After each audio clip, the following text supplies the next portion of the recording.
गांधी यार बीजेपी और आरएसएस के गढ़ नागपुर से महाराष्ट्र विधानसभा का चुनावी अभियान शुरू करने वाले हैं। दोपहर में वो संविधान सम्मान सम्मेलन कार्यक्रम की शुरुआत करेंगे और इसके बाद शाम को वो मुंबई में महाविकास अघाड़ी की बैठक में शामिल होने वाले हैं। इसके बाद शाम 4:30 बजे के करीब महाविकास अघाड़ी अपना घोषणा पत्र जारी कर देगी और इस दौरान राहुल गांधी के अलावा मल्लिकार्जुन खड़गे, उद्धव ठाकरे और शरद पवार भी मौजूद रहने वाले हैं।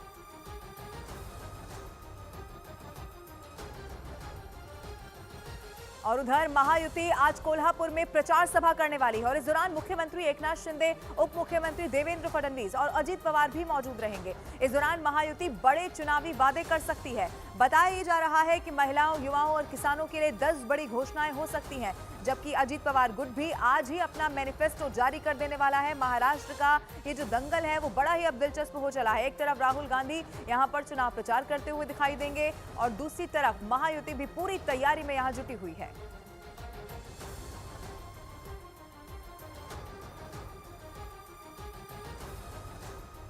महाराष्ट्र के माहिम सीट पर दिलचस्प मुकाबला देखने को मिल रहा है। इस सीट से राज ठाकरे के बेटे अमित ठाकरे चुनावी मैदान में हैं, जबकि उनके खिलाफ उद्धव गुट से महेश सावंत और शिवसेना शिंदे गुट से सदा सरवणकर चुनावी मैदान में है। अब राज ठाकरे के बेटे अमित ठाकरे ने पहली बार हिंदी न्यूज चैनल से खुलकर बातचीत की है। सुनवाते हैं आपको।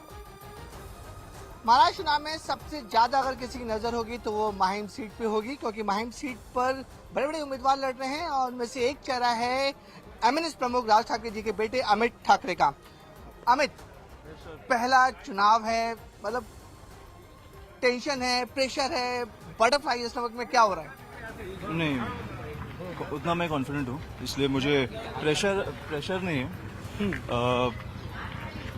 तो इसलिए मैंने जब वो मीटिंग में कहा कि अगर पार्टी को कहीं ज़रूरत हो तो मैं कंटेस्ट करने के लिए तैयार हूँ, तो मैंने बहुत ही मैंने ये बताई नहीं थी।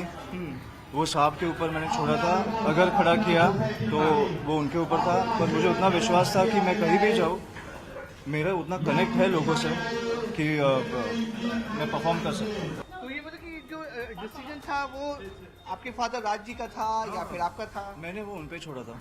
ओके। कंटेस्ट करना है या नहीं वो भी उनका डिसीजन था, और कहाँ से कंटेस्ट करना है वो भी उनका ही डिसीजन था, क्योंकि मैं किसी भी तरह का दबाव या जो राजनीति में देखने को मिलता है वैसे नहीं करना चाहता था, क्योंकि मुझे लगता है कि साहब पे और महाराष्ट्र की बहुत बड़ी रिस्पॉन्सिबिलिटीज़ है।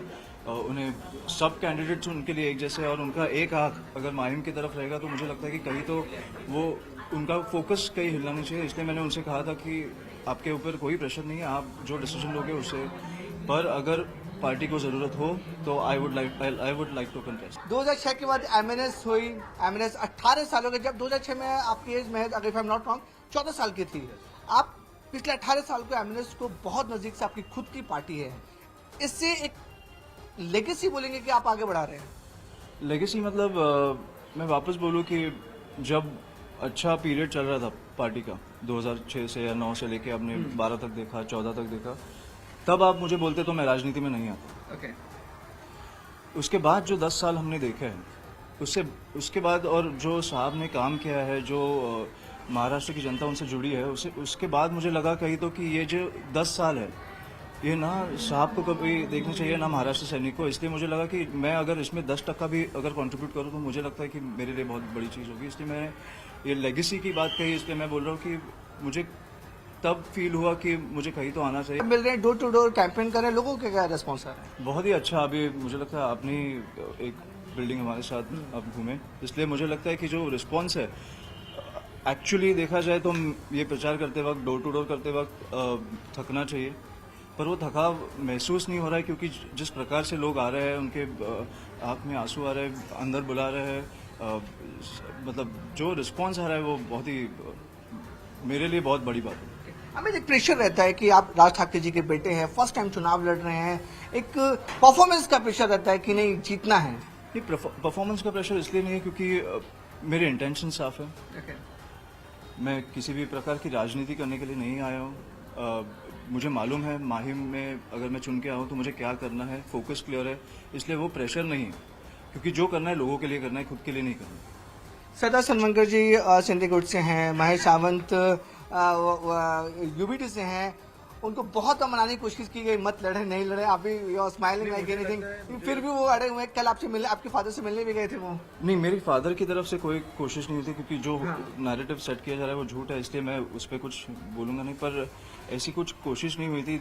मैंने तो जब मेरी पहली प्रेस कॉन्फ्रेंस हुई थी तब भी मैंने बोला था कि दोनों वेलकम है लड़ने के लिए, उनकी खुद की पार्टी है, तो मुझे लगता है लड़ना चाहिए। और मैं अकेला लड़के क्या करूँ? मेरा जो विजन है वो मैं लोगों तक लेके जा सकता हूँ, और वो मैं लेके जा रहा हूँ हर इंडिविजुअल से। मतलब मैं I am meeting everyone individually, so that's why मुझे नहीं लगता मुझ पे कोई प्रेशर है। मैं मेरा काम ईमानदारी से कर रहा हूँ, वो उनका वो देखूँ। ठाकरे फैमिली से you are the second one जो चुनाव लड़ रहे हैं। पहले आदित्य ठाकरे लड़ रहे थे, अब आप लड़ रहे हैं। तो आदित्य एक्सपीरियंस है, 5 साल टेन्योर पूरा कर चुके, सेकंड टेन्योर है। आदित्य ठाकरे से आप या फिर उद्धव से के बारे में क्या कहना चाहेंगे? क्या वो टफ फाइट में है आपके अगेंस्ट में, या फिर दूसरी जगह पर? हमारा जो अभी इस चुनाव में जो कनेक्ट बना है लोगों से और जो लोगों का विश्वास है, वो मुझे लगता है कि ये 2019 के बाद जो राजनीति हुई है, उसके बाद मुझे लगता है कि लोगों ने अभी तय कर दिया है कि इस राजनीति से थोड़ा दूर रहे। और मुझे लगता है राज साहब जो हमारे सामने ऑप्शन है, उन्हें हम उनके पीछे खड़े रहे। अमित, एक टफ क्वेश्चन है ऑब्वियसली। एक इमेज बन गई है एमएनएस की या फिर राज ठाकरे जी की कि they are against the north Indians, जैसे 2008 में हुआ था, 7 हुआ था। तो वो छवि आप कैसे सुधारोगे as a young leader of MNS? सुधारने की बात नहीं है। अगर आप साहब के इंटरव्यूज या स्पीचेस आप गौर से सुनेंगे तो ऐसी छवि लोगों ने बनाई है, मतलब सामने ऑपोजिशन ने बनाई होगी, या पर साहब किसी के भी खिलाफ नहीं है। वो मराठी भाषा के मतलब जो भाषा है उसके फॉर है। अगर कोई आके आपके प्रांत में आके आपके लोगों को अगर तकलीफ देगा तो हमेशा साहब खड़े रहेंगे। इतना ही कहना है। आप आओ, सबसे मिलजुल के रहो, हमारी भाषा सीखो, हमारे साथ रहो, हमें कुछ तकलीफ नहीं है। आप तकलीफ देने मत जाओ। जो लोगों के जॉब्स है वो मराठी लोगों के लिए, वो पहले उनको बता दिया जाना चाहिए कि ऐसे ऐसे जॉब्स अवेलेबल है। अगर किसी की इच्छा ना हो तो आखिरकार ये देश हमारा है, कहीं से भी कोई आए वो जॉब के लिए हमें कोई एतराज नहीं है। पर मराठी लोगों को पहले पता तो चलना चाहिए कि ऐसे ऐसे जॉब्स महाराष्ट्र में मौजूद है। हमारा कहना इतना ही है। तो मराठी मानुस, मराठी मुद्दा रहेगा, वो हमेशा रहेगा। और धर्म की बात करें तो हिंदुत्व भी मुद्दा रहेगा, क्योंकि जो हिंदुत्व है या मराठी है, एक आपकी भाषा है और एक आपका धर्म है। एक को भी आप इक्वेशन से निकाल दो तो आपकी आधी आइडेंटिटी किधर तो निकल जाती है। तो मुझे लगता है ये दो तो रहेंगे। हिंदुत्व को लेकर बहुत ज्यादा कंट्रोवर्सी की, सच्चा हिंदुत्व कौन है, नकली हिंदुत्व कौन है, उसको लेकर बहुत ज्यादा, खासकर महाराष्ट्र में जो साहब ने जो आज तक आंदोलन किए हैं वो देखो। वो मुझे लगता है झंडा बदलने से पहले भी जो रजा अकादमी के विरुद्ध जो मोर्चा निकाला था तब भी हम हिंदू थे। झंडा निकालने के नया झंडा निकालने के बाद भी हम हिंदू है।